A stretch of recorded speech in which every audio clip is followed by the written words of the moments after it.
Welcome back to another episode of the Pop Culture Discussion. It's me, Robert, and today we are talking about The Last of Us Episode 5. With the intense action sequences, justified character motives, and scene-for-scene reenactments from the game taken to new levels of perfection, this is easily the best episode so far.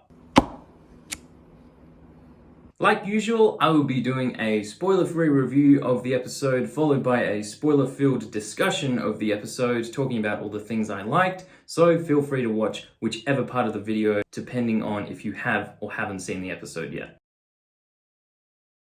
We get some absolutely incredible justified character motivations this episode, not only for our main characters, but every side character involved too. We have such fantastic writing from every angle of each character's motives that it gets to the point where you don't really feel like there's heroes and villains here. You just feel like each character is justified in what their motives are, and because their motives are the opposite to each other, they clash. And that just crafts some of the most compelling writing we have seen in this show so far. This episode, the side characters are so much more important to the story and personal to what is going on compared to the game. They really flushed out these characters and made them feel like they were worth so much more, and they weren't just these people that the main characters ran into, but they were an important part to the world building and what created the story of this episode. We get such incredible performances again. Joel and Ellie are perfecting their roles, and the chemistry is just so fantastic. But also the new characters that are introduced this episode are so well written and performed by the new cast members that are introduced. We get a lot more scene for scene world building and reenactments from the game here. I remember last week I said that last week's episode was probably the most reenactments we'd seen. I'd say this episode is probably on par with that one as well. But what this week's episode did is it grabbed incredible segments from the game. Not only did it reenact them, but it improved on them and made them so much more intense and feel way more personal than the game did. We get the best and most intense action scene of the show so far in this episode. You are on the edge of your seat. You cannot take your eyes off the screen. It's just crazy. Again, don't get attached to characters in this show, because if you do, you are in for a very sad and depressing time. Oh man, it's killer. I guess I'd wrap up this review by saying good luck to The Last of Us for trying to top this episode moving forward with grabbing segments from the game and improving on not only the characters' motivations, but the intense action sequences as well, and then combining that all into one of the best hours of television we have ever seen. Just perfect stuff. Okay, discussion time. Again, final warning, spoilers for literally the entire episode. If you haven't seen the episode, definitely watch it first, come back and check this out afterwards. Sam is deaf in the show. That's new, and I think it's kind of nice. Like, it makes for a much more personal and heartfelt communication scenes between him and Henry. It actually worked out pretty well for these characters for the most part, because they were able to communicate with each other without making a noise. The underground community was straight out of the game, and like literally from the way that this place was built, like they've got the little soccer goal and they've got the little notes and the drawings, that whole place straight from the game. And it was so nice the way they did that, and so genuine. And it had some really cute character bonding moments for our main characters with these new side characters. I love Henry's more complex origins in this. Like, it makes him feel so much more personal. The writing is so compelling to the point where he is justified in what he did, but the lady chasing him is also justified in her actions in what she's doing, because it's all so personal. The fact that her brother was the leader of this resistance, he gave him up to save his brother. It makes everything so much more interesting. Henry and Sam aren't just these people who are just trying to get out of the city. There are actual, legitimate, personal threats coming after them, and it makes it so much more intense. That sniper segment pulled straight out of the game. That was so cool. Literally, they were just walking along, and I was like, surely there's a game thing is gonna happen, and then literally that sniper just comes out of nowhere, and I'm like, yes, the sniper scene's so good. And then Joel going around the side and hunting him down, and like, I actually like that little part where Joel was like, look man, just put down the gun, walk away for a bit, let us through, and then you can come back, it's all good. And he's just like, don't make a move, man, or I'm gonna have to kill you. I like that. I like that. It showed some humanity in Joel. It showed that he really is loosening up and kind of calming down because of Ellie. Her positivity on the world is definitely rubbing off on him. Oh my goodness, those infected just sprinting out of that hole, just like tumbling over each other. They're literally just like a pack of zombies from World War Z. They are absolutely terrifying.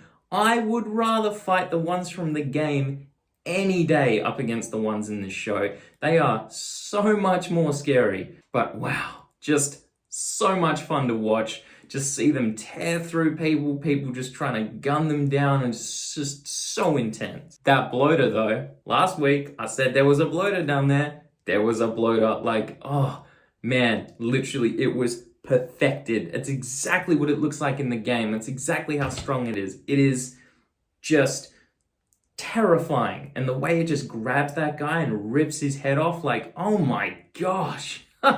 Like, wow. Just, if they run into another bloater, but they actually have to kill it next time in the show, that's going to be interesting, because that bloater was tough as hell. Oh my gosh. That creepy ass little clicker kid. What was that? I mean, there's no infected children in the game. I mean, none that I know of. I mean, I've played the games a few times. I do not remember killing kids in that game. And yeah, that was some freaky ass stuff. I just see it like flop into the car, and I'm like, wait, is that a kid? Like, what? Like, yeah, that is, God, that's so creepy. And then at the end, when it jumps onto that lady and just starts smacking the crap out of her and bites her and kills her, like, whew, yeah, terrifying stuff. So Ellie's little killing of the clickers straight out of the game, coming up behind them and stabbing them in the back of the neck. There's not all that many ways to kill clickers in the game because they are such an unpredictably chaotic threat. But coming up behind them as Ellie with your knife and just stabbing them in the back of the neck, stealth style, is definitely one of the ways to do it. And she did it in the show already. Amazing. That entire segment, from when the sniper starts shooting until Henry, Sam, Joel, and Ellie all run away from the infected attacking the people, that entire part, however long that is, was literally perfect. Like, straight out of the game, but improved on by making all the character interactions way more personal. Ellie and Sam's final moments together were way more personal and emotional in this episode compared to the game. The fact that Sam revealed to Ellie that he was infected, and Ellie just immediately, without thought, knowing that she's immune, trying to spread that immunity onto him. So, and I think as well was the fact that she knew that, and that she knew that if it didn't work, he would be infected in the morning. So she kind of had that whole night to process that. So I feel like the following scene, when Sam and Henry die, she doesn't seem all that bothered by it. I think she had the entire night to process that, as where Joel seems a little more bothered because it literally just happened in front of him and he has like 10 seconds to process what just happened. Speaking of Sam and Henry's death, that segment from Sam jumping at Ellie and her falling through the door, and then Henry shooting Sam and then shooting himself, that whole thing was literally scene for scene from the game. Like, the closest copy I have seen for a scene so far. And it is an extremely emotional part in the game, and I just feel like it was so respectful that in the show, they exactly copied it, like movement for movement. I was literally just having a think after the episode, and I was like, man, this episode was actually so depressing, because after every single thing all of those side characters fought for, all the changes and motivations that they had, all of them ended up dead. And it was just like, oh man, like if one of them had made a slightly different decision, some of them might have come out alive. So yeah, just really sad stuff. Super emotional, but hey, that's the world of The Last of Us. This was literally the best episode so far. I had so much fun watching it. All the reenactments, all the improvements, just perfected. Literally, if you are looking for an episode that wraps up this entire show in just one episode, it is this one. And honestly, I don't know how they're going to top this moving forward. I'm sure they've got some secrets up their sleeve, but yeah, I cannot wait to see what else this show has in store for us.